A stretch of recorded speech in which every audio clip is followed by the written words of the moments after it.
Good evening, ladies and gentlemen, and welcome to the program Great Lives.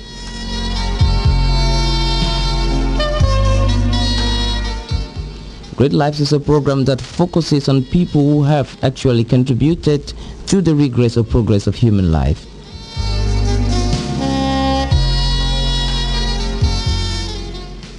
In today's program, we shall be talking about the people behind the Baptist Missionary Society, on to Alfred Saker, supposedly the founder of Limbe in the year 1858. And in-house here with me is Mr. Fon Denicho. Good evening, Mr. Fo. Good evening, Arrey. And behind the dashboard is Eddie Boy. I am Arrey Ivo.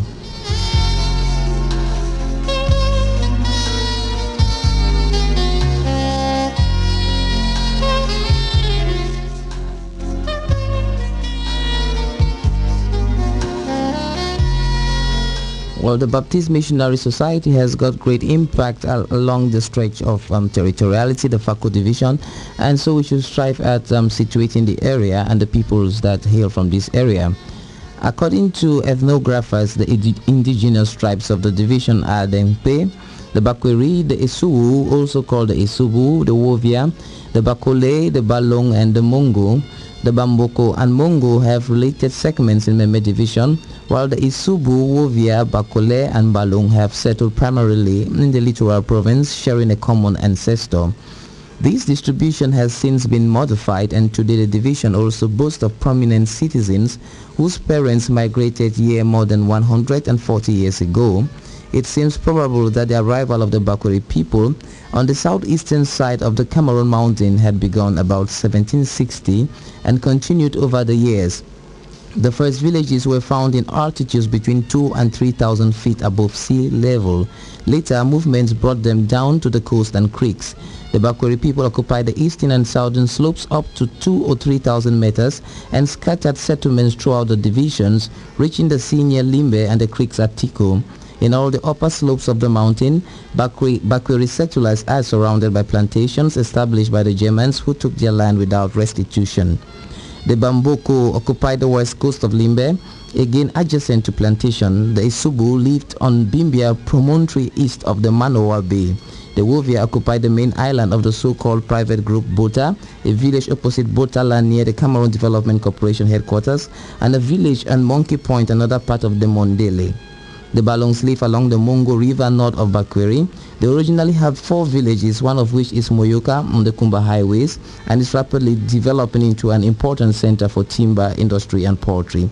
The Mongos live along the River Mongo, partially in the former French colony and part of it in the Anglophone Cameroon. All the people of FACO division nevertheless speak languages of Bantu family, a linguistic group which could be traced across Kenya, Congo, Uganda, and South Africa. Well, Mr. Fondenicho, when we are to talk about the Baptist Missionary Society, what comes to your mind? Well, missionaries as a whole, it's a very strange field, this work. I mean, what possesses a man to leave a kith and kin, family and friends, and travel far afield? It's a question of religious zeal. It's also adventure seeking. It's also sometimes a misguided notion about uplifting poor natives. And all this hodgepodge of ideals and dreams and practical situations comprise this situation when we have missionaries. And you have a situation where it's one of those situations where a person who otherwise would be unknown sets his name in the history books. Cartographers, bureaucrats, librarians, and missionaries, who are all missionaries. So these missionaries had specialties. These were people who would never ever have been known, but in their own little way, they leave these little offices and travel these dangerous miles overseas. Remember, at the time, the times we were going to be talking about, travel was by sail ship and steamship. It's quite dangerous, and then sometimes the reception of the natives is not always friendly. So it's quite an adventurous and quite an interesting life to live. Well, from the Angus Library of Regent's Park College, from archives there, we know that the founders of the Baptist Missionary Society included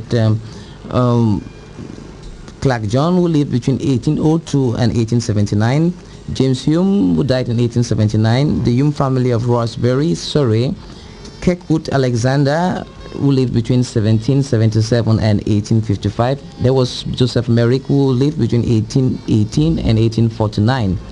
Well, the Caribbean was unique amongst Baptist Missionary Society 19th century mission fields insofar as it was not unpioneered. Rather, the Baptist Missionary Society missionaries went to the area as teachers and pastors within an established black Christian community.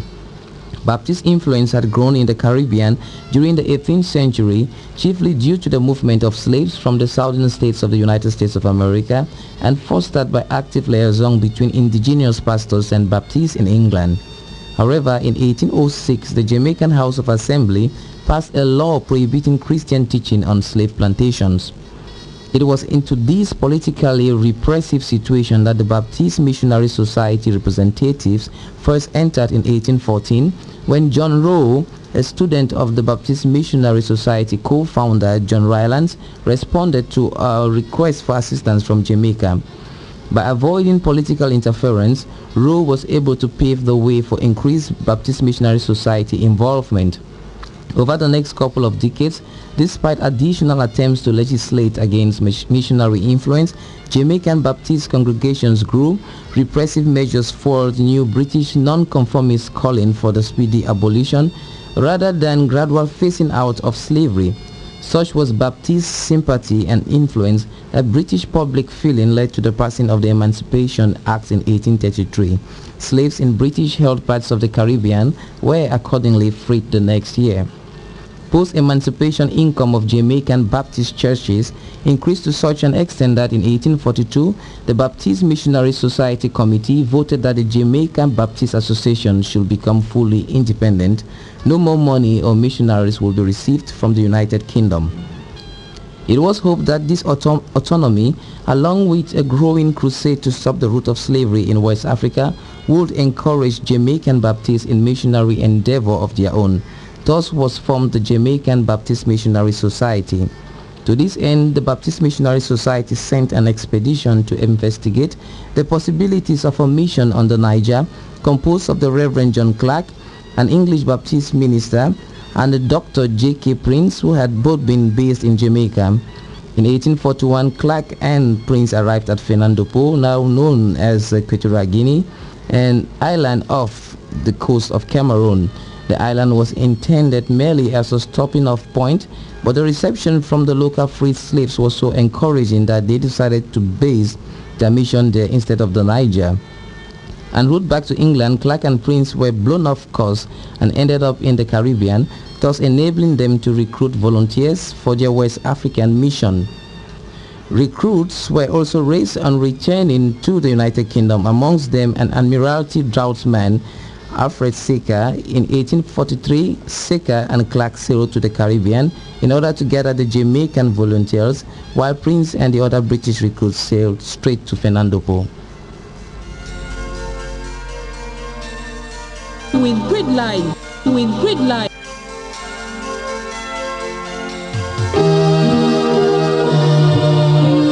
Some lives are meaningful. Some are empty. There are the lives that are eventful, with too much meaning and riches to offer humankind. Long after some of these earthly adventures are no more, one can still find footprints of these great lives on the pavements of our contemporary lives. Great lives, we weave stories of memories so long, and lives today that will in time be the great lives of tomorrow. Great Lives every Wednesday over the Ocean City Radio. Living great moments from 7:30 p.m. with Great Lives.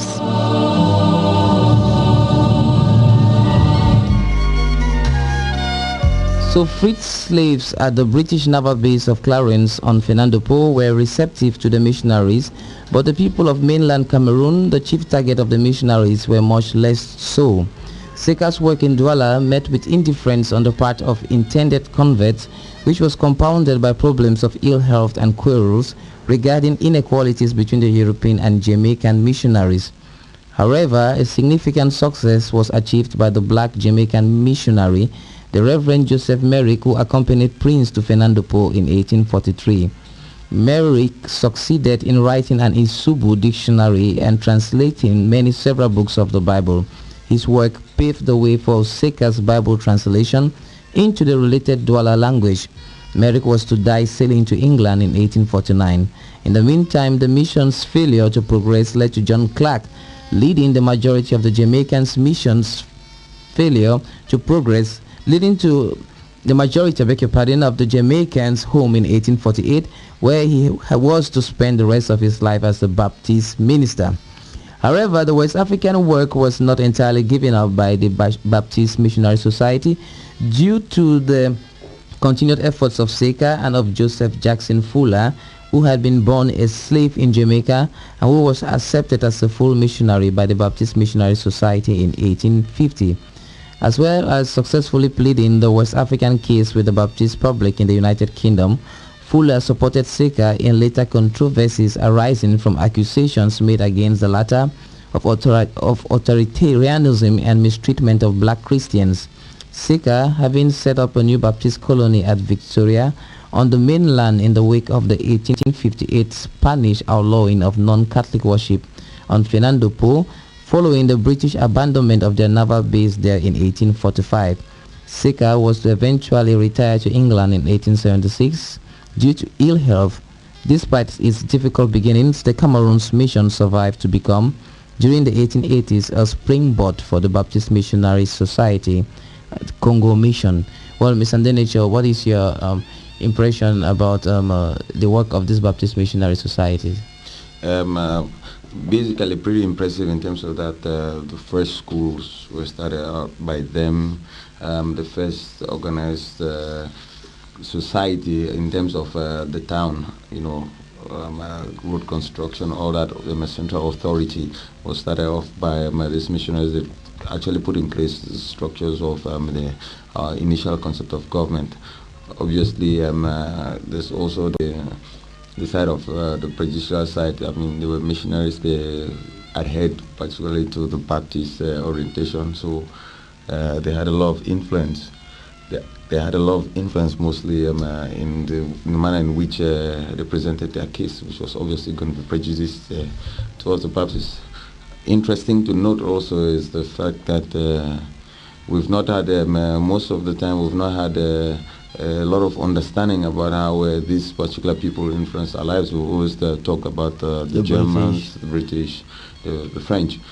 But interesting enough, as locals would like to know that the Jamaicans also influenced our early colony, Victoria to be precise, and also Douala, because they had a lot of influence there, because there was a bigger mission out there in Douala, and that was later on Alfred Saker would move there and spend a lot of time there in Douala before finally leaving Cameroon.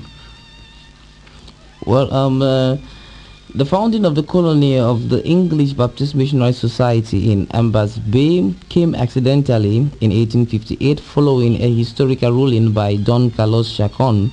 This was a ruling which determined the direction and objectives of the missionary society in Africa. It all began when the British government started taking steps to suppress the slave trade. The problem was also serious in the minds of the leaders of the church. Accordingly, the English Baptist Missionary Society, which was founded in 1792, sent its first missionaries to Jamaica in 1813. It was during these celebrations of the 5th anniversary of the mission in Jamaica, which stimulated such enthusiasm among Jamaican Christians, that they decided that the society should send a mission to Africa. That was why in 1814, Clark and Prince were sent to Fernando Po. They established a small church and went back to report to the society. Dr. Prince left England by this time with his wife and eldest daughter. Reverend and Mrs. Joseph Merrick and Alexander Fuller proceeded to Fernando Po. Merrick climbed Mount Cameroon as far as the higher slopes, but the first successful ascension was not accomplished until 1861 by Burton. Well, Mr. Andenecho, the presence of the Limbe River with its clear flowing water made the choice of the location much more attractive to Saker. He returned to King William's, where the king and his dignitaries granted a piece of land known as Victoria to Saker for the settlement of the church. One of the principal actors of this episode was Fuller, the resident missionary in Bimbia. Fuller was an honest and good man, loved by King William and his people. Saker then returned with the good news to Fernando Po, at last a place of freedom. The colony was moved and the establishment of the new home took place between the 9th and the 10th of August 1858. The following Tuesday, which was market day, saw people of the villages all coming to show their friendship to their new missionaries. Saker, as it is said by history, went out and took a new net and caught fish in the bay, which he offered in exchange for foodstuff brought by the villagers who were going to the market. Tuesday is still a market day in Limbe today. So, Mr. Ndenecha, what have you to say? Well, it's very interesting to see that sometimes tradition evolves. It's influenced a lot by aspects that come from far from home. This Tuesday aspect has now just been so well blended in. It looks like it's totally, absolutely, originally from here, but it's always a blend of how operations have to be, the practical operations on how the community had to live. And you see the subtle hand of Mr. Saker again floating out and coming up to the present. It'll be interesting also to note that Limbe, the town of Limbe, formerly Victoria, has actually contributed quite a lot to this country in terms of its founding. And we'll notice that 2,500 years ago, the Carthaginian Hanno, when he saw the chariots of the gods, what he claimed, the nearest place he would landed was a natural bay. Would have been a natural bay, Ambas Bay of Limbe. And later on again, when the Portuguese came again, they also noticed that Limbe again, you had to come back right through, sail down these bays until they found the mouth of the biggest river. That's when they were talking about the Rio dos Cameros, the river of prawns. And so back again, somehow this town always succeeds in imprinting its name in the Cameroonian history and Cameroonian psyche. Well, it definitely had some impact on Alfred Saker. On August 12, 1858, the first party of settlers arrived from Fernando Po. This group consisted of Joseph Wilson and his son, Wilson Jr., Stephen Burnley, Henry Scott, Daniel Moore, and Hannah Michael, the daughter of Joseph Michael. On landing, Saker took an axe and felled 2 trees, and each of the other men did the same to begin the clearing preparations of the plot for building. The first public worship was held on Friday, the 13th of August, 1858, with the 15th Sunday becoming the first Sabbath in the new colony. The original site that was occupied is said to be where Sonel and the medical headquarters buildings are now standing in Down Beach. The Limbe River was the source of drinking water and household use, and the path leading to the settlement to the river formed the course which was Connoff Avenue. This later developed to the main street of the town, as it also leads on the mission house on Brookmount, now occupied by the Basel Mission. For 10 days following the arrival of the first settlers, Saker was said to have toiled for days without resting, to even change clothing to leave Fernando Po. Finally, on the 16th of January 1858, he went to Douala, but before leaving for Douala, he wrote this poem: "My heart is joyous for my heavy toil. Moving from Clarence is over. God has opened a wide door at Victoria and Boyce's Bay. Its swelling hills and noble mountain ranges tell of freedom, fertility, and health." Mr. Ndenecha. Yeah, once again, you find out another dimension of Alfred Saker. This aspect of poetic feeling, outbursts. Remember that these were people these missionaries were driven not only by maybe a thirst for adventure, but they had a religious zeal, and that actually colored virtually every aspect of their lives, as we'll see later on when we're discussing his constitution and things like that. You see that even the first schools they set up, which was run by Reverend Dibble and the other gentleman Francis Pinnock, they all had this. There was this underlying bias towards religion. It was so strong that you could easily get the sense that everything was driven towards making the natives actually be able to read the Bible.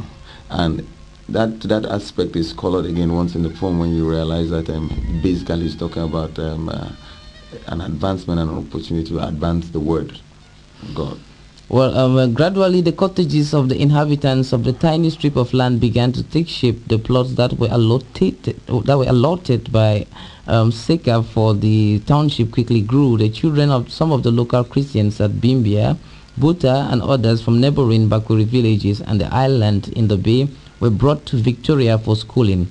When all the immigrants were settled in their new homes, Saker drew up a constitution with laws for the good government of Victoria.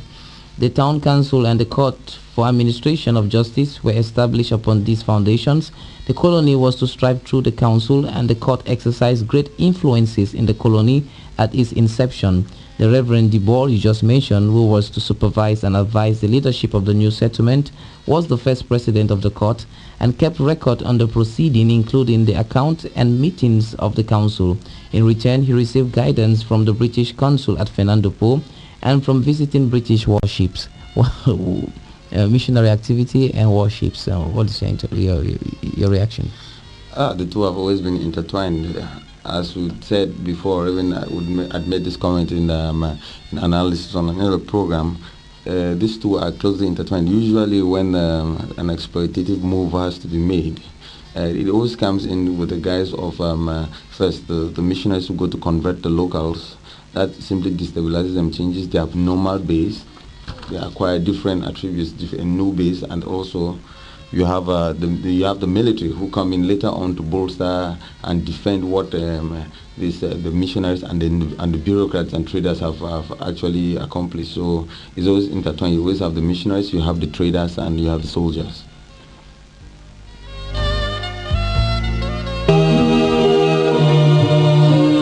Some lives are meaningful. Some are empty. There are the lives that are eventful, with too much meaning and riches to offer humankind. Long after some of these earthly adventures are no more, one can still find footprints of these great lives on the pavements of our contemporary lives. Great lives, we weave stories of memories so long, and lives today that will in time be the great lives of tomorrow. Great Lives every Wednesday over the Ocean City Radio. Living great moments from 7:30 p.m. with Great Lives.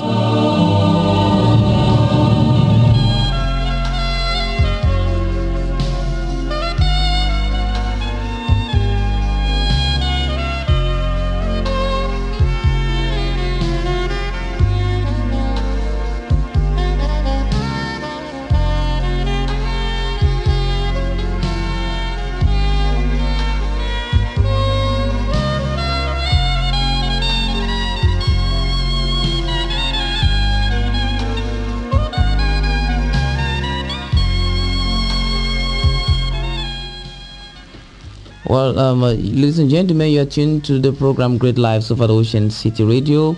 I think that we should be moving on to the Constitution that was drawn in 1866, and to get some excerpts from that Constitution to understand the mind frame of not only the British Baptist Missionary Society, but also of Alfred Saker, that has a strong bearing to our society today.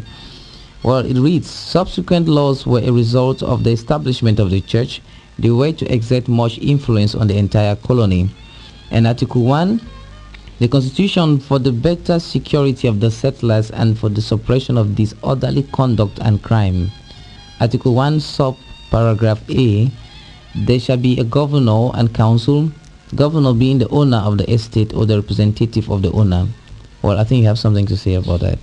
First thing, the Article 1, you get the phrase, the suppression of disorderly conduct and crime. Usually, the preamble of a constitution is positive. It is aimed at the proper well-being of citizens of the community. And yes, of the community. And the presumption is always that people want to live properly and orderly. Now, when you have the suppression of disorderly conduct and crime, you get already the impression, which is usual in these situations where missionaries, colonists come and take over a piece of land and operating in an area where they are indigenous. Usually they take a high-handed approach, and already you see a presumption that the natives will not behave well. Yes, that the natives will be disorderly, that there will be misconduct, and it's obviously designed to keep a particular class in its proper position. That class is definitely the Missionary Society. Yes, and you see the next point again. You see the next point. You find out the definition of governor. If you go over it again, you notice that the governor is the owner of the estate or his representative. Now, the owner of the estate. That's just to remind our listeners that the principality, as we may have called it at that time, of Limbe, which was victorious then, was granted by the king of Bakwaris, and this actually indicated that Victoria was under the control of the missionaries, the Baptist Missionary Society, its ruling council and its governors. So they actually virtually had an estate, a proprietary rights and control, which was embedded. They made sure they embedded it in this constitution. And to support you just said, I think history holds that Alfred Saker carried out his final payment for that parchment of land Exactly. in 1862. I think that tallies with the fact that he wrote the constitution in 1866. He had 4 years to write it. Okay, the next paragraph, the paragraph B. The council to be conducted by men of good characters and, if possible, of substance. This council is not to exceed 12 persons, have to be chosen by the governor and have by the householders. Well, I think that tells you that even if you're a native and you're settled in this area, you might not have some administrative functions. The fact was that natives, probably it took a while before natives ever got on the council. It took a while. And what will you quantify as substance? Substance, obviously, the term substance as used. Might mean stock, raise. They're actually referring to cash, to money, wealth. See? And so they put this sort of background there. It was a question of men or gentlemen of good character, and obviously that would obviously reflect on what they would consider as people of good character. Gentlemen would be people in their circle. And then substance obviously means cash, would obviously the economy always plays a strong role in this aspect. This council shall have charge of all, that is paragraph C, shall have charge of all public roads and thoroughfares, and of beaches and bays, and shall enforce cleaning of the roads and removal of nuisances, summon into their meeting all who infringe the laws in any way, and shall have the power to inflict penalties not exceeding 20 shillings, or confinement with hard labor not exceeding 1 month. Well, I think that has some strong contemporary bearings on our society. Definitely does. If you notice, it's very interesting to see that early preoccupation with organizing infrastructure and facilities. It's actually a very, very positive move, and it's a very good move there. The council knew that it was its duty to make sure that this budding colony had to have the proper infrastructure for it to sustain itself. What can you make of the fact that the descriptive on beaches and bays is made explicit in the Constitution? It's made quite explicit because the beaches and bays are an economic factor. You had the situation where boats had to come and dock, and the early community of Limbe or Victoria as it then was actually survived. This major economic activity was dealing in oil products and oil palms. In fact, early reports actually state that by 1842, natives in the local areas had actually desisted from the practice of going on slave raids because they realized that this economic activity was less risky and paid better. See, so always there's that concern for the economic and the economy of the area and the infrastructure that would make that economy sustainable.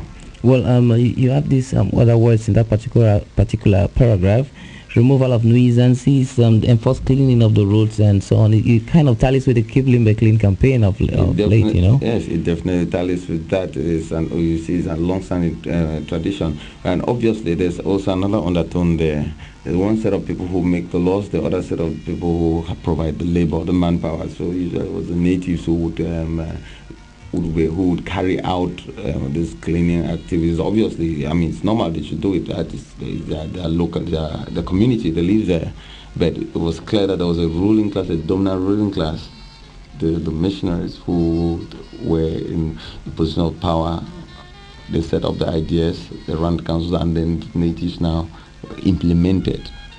Just as an aside, the early community, that early community in implementing these rules had one police constable, and he was a native called Nanyowa, and it was very interesting to note that his duties also extended actually to making sure that children got to school. So there were a lot of recalcitrant pupils then, and they had to be actually arrested and taken to school.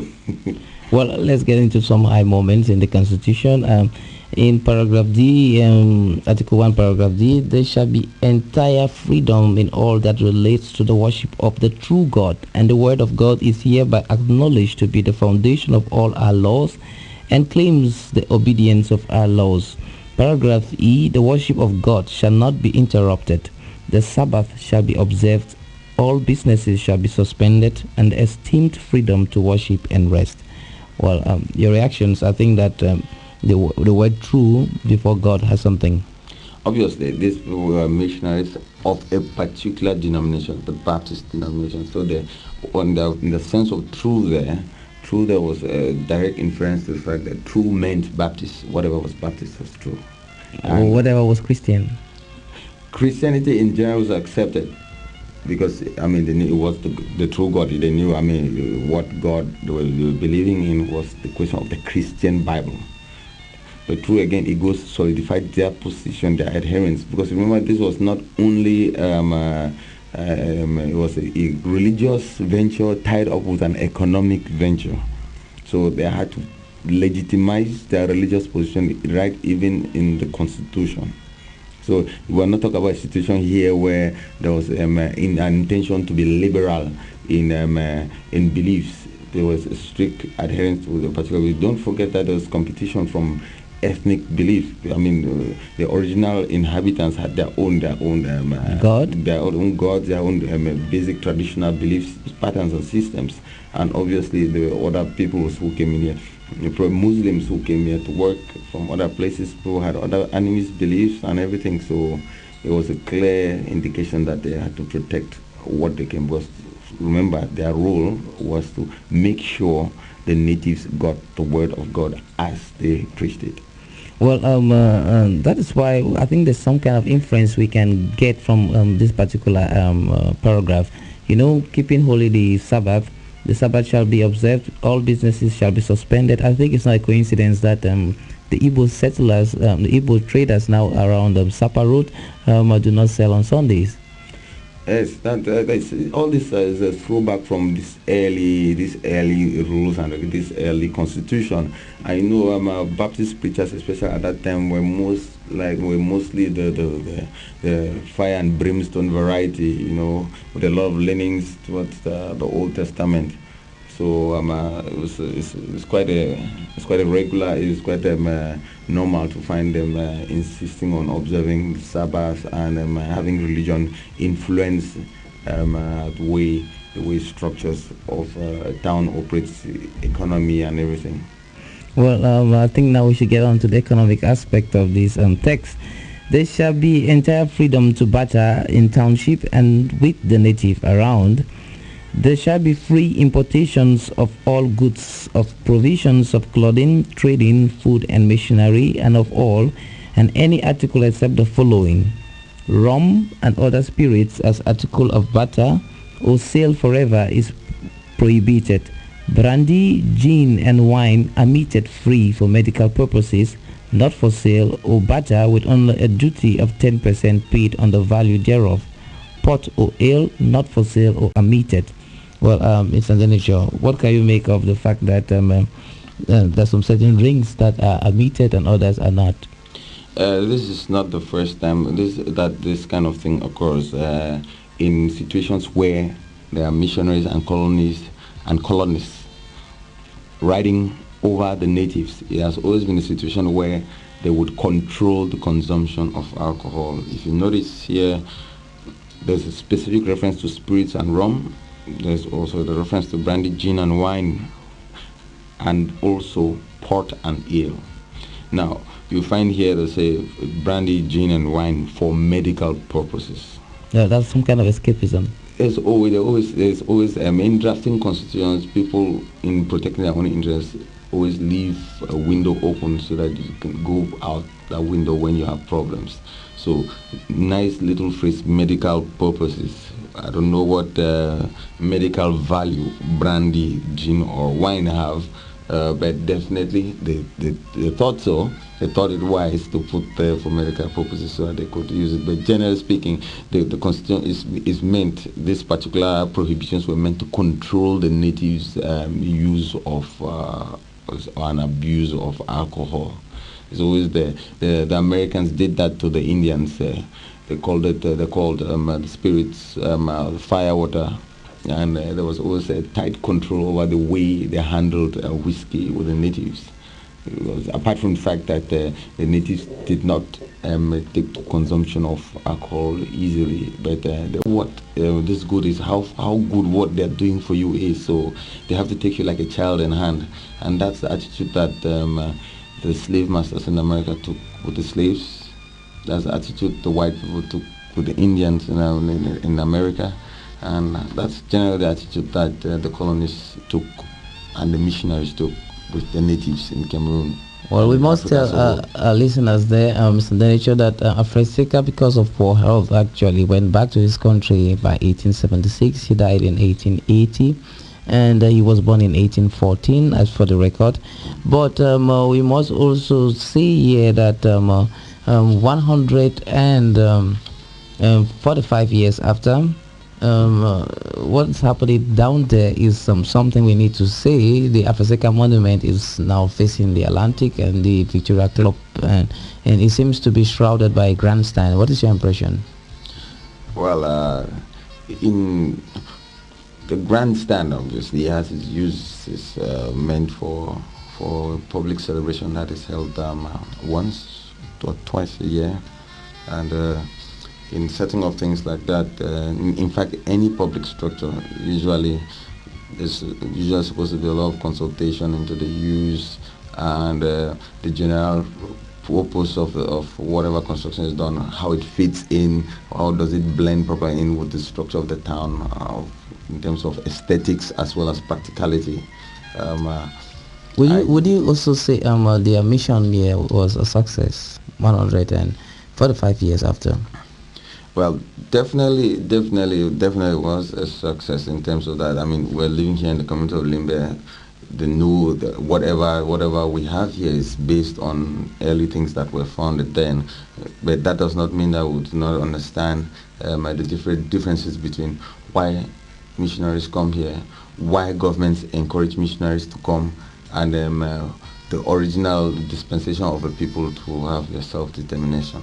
Those are things that we must always be very clear about. But then again, you must give a thumbs up for these men who were able to venture out afield. You know, the Jamaicans who we never talk about, who came all the way from the Caribbean here to come and give the word of God here and develop the natives. I think that we will be delving on to understand the life about these people, their social life, maybe in other programs, and we're going to be getting to know about the first policeman and his duties, and to bring it up to you to understand his challenges at that time.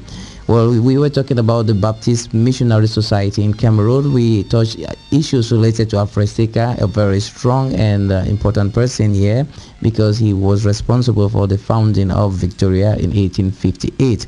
Well, Mr. Denicho, thank you very much. We hope we are going to be together in subsequent editions. As usual. Well, thank you, ladies and gentlemen, for tuning in. This is the program Great Lives. Great Lives focuses on those people who have contributed towards the progress and regress of human life. Thank you very much for tuning in. It has been Arrey Ivo. You heard the voice of Denicho, and behind the dashboard is Eddie Boy. Bye-bye.